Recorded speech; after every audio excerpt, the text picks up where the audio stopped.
Тынч океандын алыскы суулары, материктер бул жерден миңдеген километр алыстыкта турат. Бул таң калыштуу жана тегерегинде чачырап жүргөн кичинекей таштар. Индиядан да чоң өлкө. Бул жер Крион Клиперton деп аталат. Дениз түбүндөгү миллиондогон наскалар, дүйнөдөгү эң ири запастар манган, никель, жез жана кобальт. Биз ойлонбостон күн сайын колубузда кармап жүргөн смартфондор, ноутбуктар жана ошол нерседен учак, электр унаалар, электр токтору жана мунун баарын кеничтерин бааланган потенциалдуу триллион долларга жетет. Кээ бир металлдар андан да көп бааланат.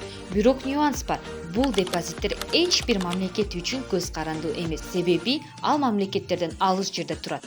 Ондогон өлкөлөр ал жерде талашып жана колунан келгендин баарын кылып келүүдө.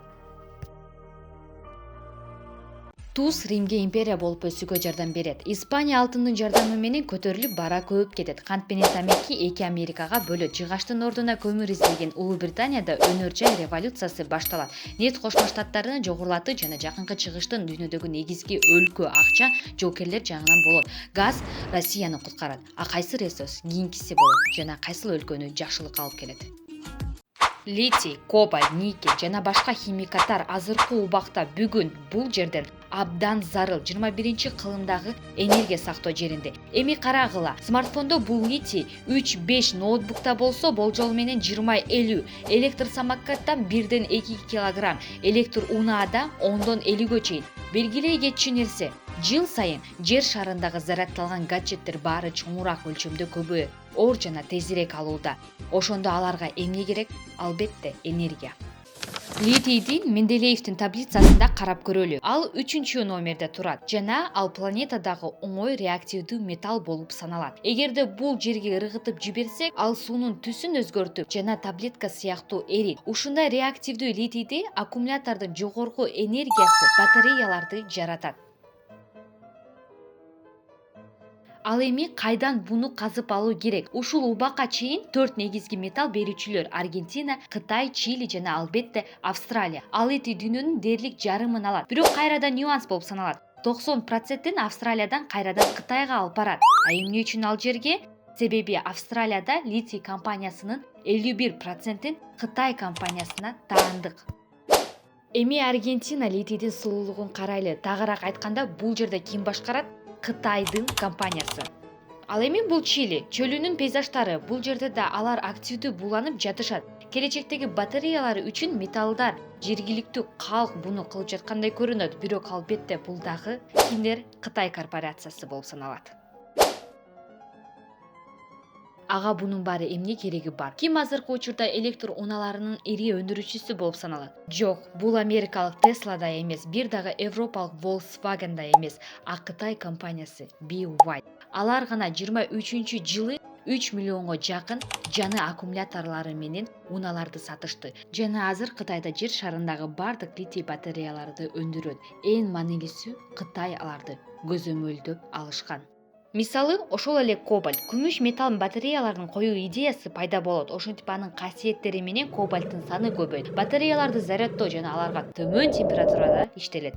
Азыр 70% тазалоо үчүн бүт кобальт планетасынын ичинин жашыл жана технологиялык гаджеттер, мындайча айтканда, жапайы да анчылык жол менен демократиялык республиканын шарттары Конго. Азыр гана негизги инвесторлору жана сатып алуучулар бул жолу африкалык стратегиялык металл дагы эле бирдей Кытай компаниясы.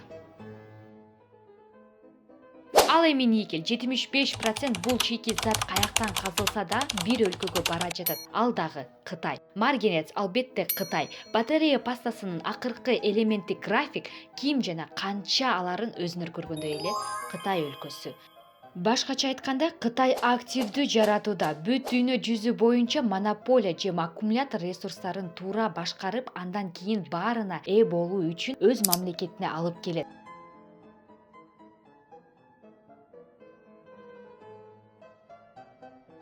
Кытайда ар бир адам менен электр энергиясынын саны барган сайын көбөйүп баратат. Электр унаалар, велосипед, электр самокат жана башкалар. Ага карабастан Кытай дүйнө боюнча абасы кир өлкө болсо дагы, акыркы 20 жылдан бери алар дүйнөнүн негизги күн генераторлордун энергиясы. Бирок бүгүнкү күндө алар күндүн 80%-тен күн батареяларын өндүрүшөт.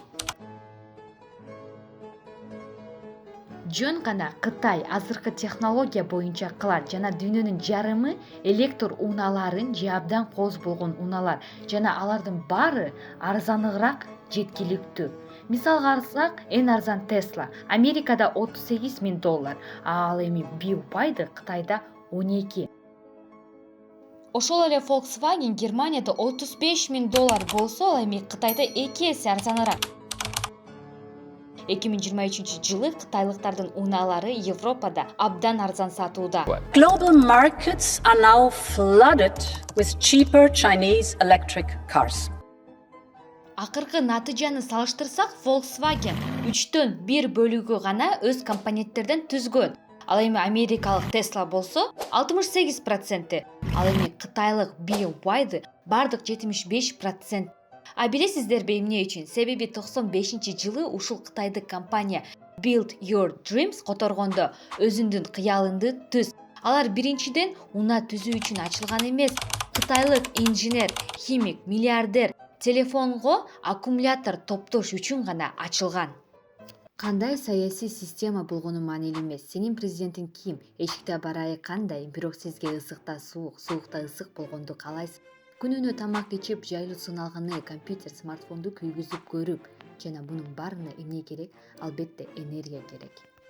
Бул нерсенин алуу үчүн адамзат ушунча жылдан бери күрөшүп келген жаратылыш ресурстан алып келет. Дүйнөдө барган сайын адамзаттар көбөйүп, аларга көбүрөөк энергия, технология керек. Ал эми сиздер катталып досторуңуздарга жөнөткөндү унутпаңыздар.